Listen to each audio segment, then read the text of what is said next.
Dr. Puri from AIMS Bilaspur. First of all, thank you everyone for coming today. I hope you imbibe all the good things about this event and stay happy, stay healthy. Thank you.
Very good evening to everyone, and thank you so much.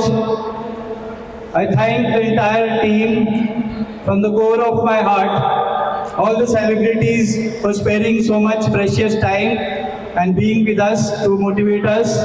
All my team members, they have really worked day and night. I would like to request everybody to give them a big hand and clap for them. Our only aim was to create awareness and motivate everyone so that they take care of health and their hearts, because 80% of heart attacks, they are preventable, and 1 out of 3 person in the world is dying because of heart attacks nowadays. Every year 20 million people die because of heart problems, but nobody thinks that he is going to be affected by the heart disease unless it happens to him. And once the disease starts, then he becomes a patient for his life. So the only way to remain healthy and have a very happy and a long life is that you should take care of heart from the very beginning, from the early childhood, in the teenage, in every age, in the young age, when you are young, energetic and fit, and right into your old age, when you become day by day, you become older and older, you should take care of your wrist so that you have a long lifespan and a long health span. Thank you so much.